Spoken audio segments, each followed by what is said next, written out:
श्री राम। त्रैत्रिंश सर्ग। सीता और लक्ष्मण सहित श्री राम का दुखी नगरवासियों के मुख से तरह तरह की बातें सुनते हुए पिता के दर्शन के लिए कैकेयी के महल में जाना। विदेह कुमारी सीता के साथ श्री राम और लक्ष्मण ब्राह्मणों को बहुत सा धन दान करके वन जाने के लिए उद्यत हो पिता का दर्शन के लिए गए। उनके साथ दो सेवक श्री राम और लक्ष्मण के वे धनुष आदि आयुध लेकर चले, जिन्हें फूल की मालाओं से सजाया गया था, और सीता जी ने पूजा के लिए चढ़ाए हुए चंदन आदि से अलंकृत किया था। दोनों के आयुधों की उस समय बड़ी शोभा हो रही थी। उस अवसर पर धनी लोग प्रसादों, तिमंजिले महलों, हर्म्य गृहों मतलब राजभवनों तथा विमानों, 7 मंजिले महलों की ऊपरी छतों पर चढ़कर उदासीन भाव से उन तीनों की ओर देखने लगे। उस समय सड़कें मनुष्यों की भीड़ से भरी थी, इसलिए उन पर सुगमता पूर्वक चलना कठिन हो गया था। अतः अधिकांश मनुष्य प्रासादों मतलब तिमंजिले मकानों पर चढ़कर वहीं से दुखी होकर श्री रामचंद्र जी की ओर देख रहे थे। श्री राम को अपने छोटे भाई लक्ष्मण और पत्नी सीता के साथ पैदल जाते देख बहुत से मनुष्यों का हृदय शोक से व्याकुल हो उठा। वे खेद पूर्वक कहने लगे, हाय, यात्रा के समय जिनके पीछे विशाल चतुरंगिणी सेना चलती थी, वे ही श्री राम आज अकेले जा रहे हैं और उनके पीछे सीता के साथ लक्ष्मण चल रहे हैं। जो ऐश्वर्य के सुख का अनुभव करने वाले तथा भोग्य वस्तुओं के महान भंडार थे, जहां सबकी कामनाएं पूर्ण होती थी, वे ही श्री राम आज धर्म का गौरव रखने के लिए पिताजी की बात झूठी करना नहीं चाहते हैं। ओह, पहले जिसे आकाश में विचरने वाले प्राणी भी नहीं देख पाते थे, उसी सीता को इस समय सड़कों पर खड़े हुए लोग देख रहे हैं। सीता अंगराग सेवन के योग्य है, लाल चंदन का सेवन करने वाली है। अब वर्षा, गर्मी और सदा शीघ्र ही उनके अंगों की कांति फीकी कर देगी। निश्चय ही आज राजा दशरथ किसी पिशाच के आवेश में पड़कर अनुचित बात कह रहे हैं, क्योंकि अपनी स्वाभाविक स्थिति में रहने वाला कोई भी राजा अपने प्यारे पुत्र को घर से निकाल नहीं सकता। पुत्र यदि गुणहीन हो तो भी उसे घर से निकाल देने का साहस कैसे हो सकता है? फिर जिसके केवल चरित्र से ही यह सारा संसार वशीभूत हो जाता है, उसको वनवास देने की तो बात ही कैसे की जा सकती है? क्रूरता का अभाव, दया, विद्या, शील, दम मतलब इंद्रिय संयम और शम मतलब मनोनिग्रह, ये 6 गुण नरश्रेष्ठ श्री राम को सदा ही सुशोभित करते हैं।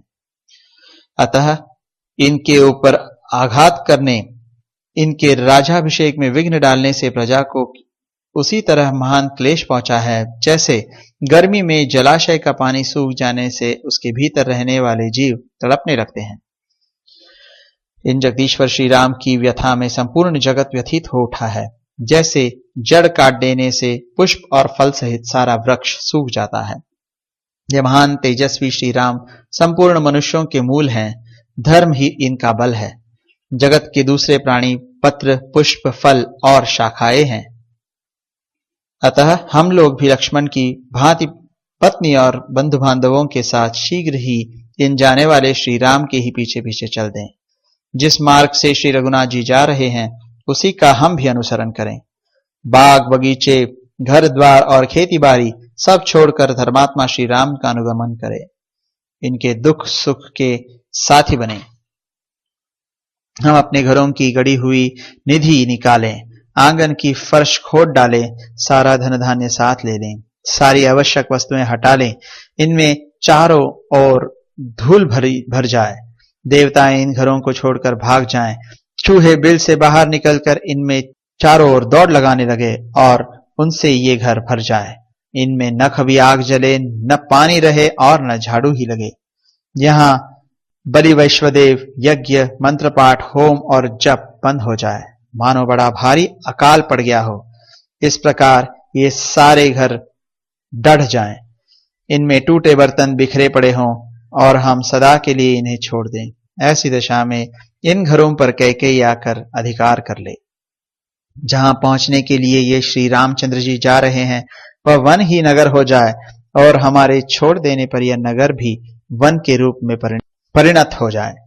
वन में हम लोगों के भय से सांप अपने बिल छोड़कर भाग जाएं, पर्वत पर रहने वाले मृग और पक्षी उसके शिखरों को छोड़ दें तथा हाथी और सिंह भी उन वनों को त्याग कर दूर चले जाएं। वे सर्प आदि उन स्थानों में चले जाएं जिन्हें हम लोगों ने छोड़ रखा है और उन स्थानों को त्याग दे जिनका हम सेवन करते हैं। यह देश घास चरने वाले पशुओं, मांस भक्षी हिंसक जंतुओं और फल खाने वाले पक्षियों का निवास स्थान बन जाए। यहाँ सर्प, पशु और पक्षी रहने लगे। उस दशा में पुत्र और बंधु बांधवों सहित कैकेयी इसे अपने अधिकार में कर ले। हम सब लोग वन में श्री रघुनाथ जी के साथ बड़े आनंद से रहेंगे। इस प्रकार श्री रामचंद्र जी ने बहुत से मनुष्यों के मुंह से निकली हुई तरह तरह की बातें सुनी, किंतु सुनकर भी उनके मन में कोई विकार नहीं हुआ। मतवाले गजराज के समान पराक्रमी धर्मात्मा श्री राम पुनः माता कैकेयी के कैलाश शिखर के सदृश शुभ्र भवन में गए। विनयशील वीर पुरुषों से युक्त उस राजभवन में प्रवेश करके उन्होंने देखा सुमंत्र पास ही दुखी होकर खड़े हैं। पूर्वजों की निवास भूमि अवध के मनुष्य वहां शोक से आतुर होकर खड़े थे।